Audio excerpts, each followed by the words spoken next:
मिश्रा जी के यहाँ पहला लड़का हुआ तो पत्नी ने कहा, बच्चे को गांव के सरकारी विद्यालय में शिक्षा दिलवाते हैं।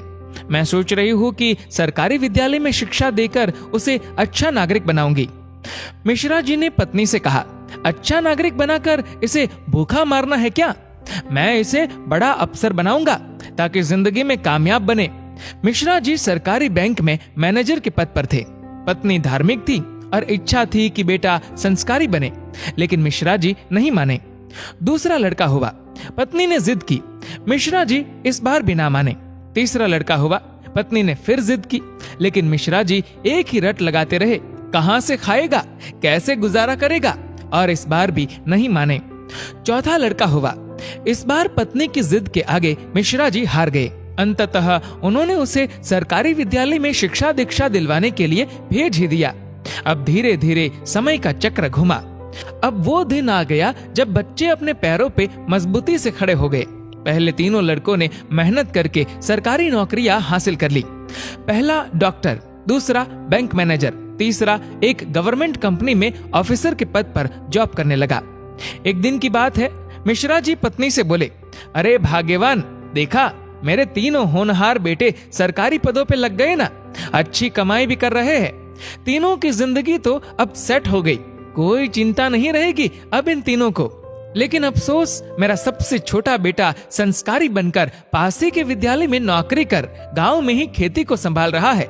जितना वह 6 महीने में कमाएगा उतना मेरा एक अफसर बेटा 1 महीने में कमा लेगा। अरे भाग्यवान, तुमने अपनी मर्जी करवाकर बड़ी गलती की। तुम्हें भी आज इस पर पश्चाताप होता होगा, मुझे मालूम है, लेकिन तुम बोलती नहीं हो। पत्नी ने कहा, हम में से कोई एक गलत है और इस बात का दूध पानी का पानी हो जाना चाहिए। चलो अब हम परीक्षा ले लेते हैं चारों की, कौन गलत है कौन सही पता चल जाएगा। दूसरे दिन शाम के वक्त पत्नी बाल बिखरा अपनी साड़ी का पल्लू फाड़कर और चेहरे पर 1-2 नाखून के निशान मारकर आंगन में बैठ गई और पतिदेव को अंदर कमरे में छिपा दिया। बड़ा बेटा आया, पूछा, मम्मी क्या हुआ? जवाब दिया, तुम्हारे पापा ने मारा है। पहला बेटा बोला, बुढ़ा सठिया गया है क्या? कहाँ है, बुलाओ। मम्मी ने कहा, वो घर पर नहीं है, बाहर गए हैं। पहला बेटा बोला, आए तो मुझे बुला लेना, मैं कमरे में हूँ, मेरा खाना निकाल दो, मुझे भूख लगी है। ये कहकर कमरे में चला गया। दूसरा बेटा आया, पूछा तो मम्मी ने वही जवाब दिया।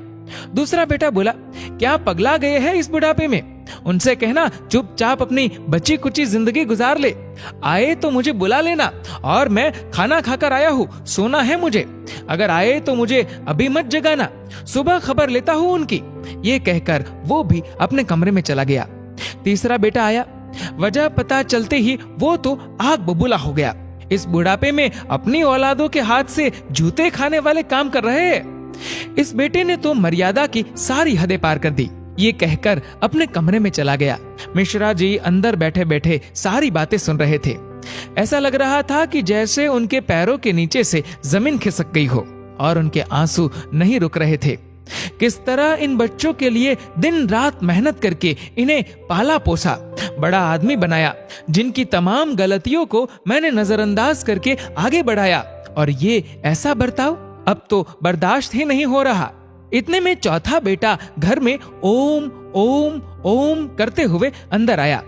माँ को इस हाल में देखा तो भागते हुए आया। पूछा तो माँ ने अब गंदे गंदे शब्दों में अपने पति को बुरा भला कहा। तो चौथे बेटे ने माँ का हाथ पकड़कर समझाया कि माँ, आप पिताश्री की अर्धांगिनी हो, वो आपके बिना अधूरे है। अगर पिताजी ने आपको कुछ कह दिया तो क्या हुआ? मैंने पिताजी को आज तक आपसे बदतमीजी से बात करते हुए नहीं देखा। वो आपसे हमेशा प्रेम से बातें करते हैं। जिन्होंने इतनी सारी खुशियां दी, आज नाराजगी से पेश आए तो क्या हुआ? हो सकता है आज उनको किसी बात को लेकर चिंता रही हो ना हो माँ, आपसे कहीं गलती जरूर हुई होगी। पिताजी आपका कितना ख्याल रखते हैं, याद है ना आपको? 6 साल पहले जब आपका स्वास्थ्य ठीक नहीं था तो पिताजी ने कितने दिनों तक आपकी सेवा की थी। वही भोजन बनाते थे, घर का सारा काम करते थे, कपड़े धोते थे। तब आपने फोन करके मुझे सूचना दी थी कि मैं संसार की सबसे भाग्यशाली औरत हूँ। तुम्हारे पिताजी मेरा बहुत ख्याल रखते हैं। इतना सुनते ही माँ बेटे को गले लगाकर फफक फफक कर रोने लगी। मिश्रा जी आंखों में आंसू लिए सामने खड़े थे। अब बताइए क्या कहेंगे आप मेरे फैसले पर? पत्नी ने मिश्रा जी से पूछा। मिश्रा जी ने तुरंत अपने बेटे को गले लगा लिया। मिश्रा जी की धर्म पत्नी ने कहा, यह शिक्षा इंग्लिश मीडियम स्कूलों में नहीं दी जाती। ये शिक्षा तो परिवार के व्यवहार व संस्कारों से मिलती है। अब मिश्रा जी को एहसास हुआ, जिन बच्चों पर लाखों खर्च करके डिग्रियां दिलाई वे सब तो नकली निकले। जीवन का अंतिम समय कैसे व्यतीत होगा, इसका फैसला आपका धन नहीं बल्कि आपके द्वारा किए गए व्यवहार और दिए हुए संस्कार तय करेंगे। दोस्तों, इस वीडियो को लेकर आपकी क्या राय है नीचे कमेंट करके जरूर बताएगा। और अगर आपको वीडियो अच्छा लगा हो तो इस वीडियो को लाइक करेगा, शेयर करेगा ज्यादा से ज्यादा लोगों तक। और ऐसे ही और भी इंस्पिरेशनल वीडियोस के लिए सब्सक्राइब करें हमारे यूट्यूब चैनल को और फेसबुक पर फॉलो करें हमारे पेज को। धन्यवाद।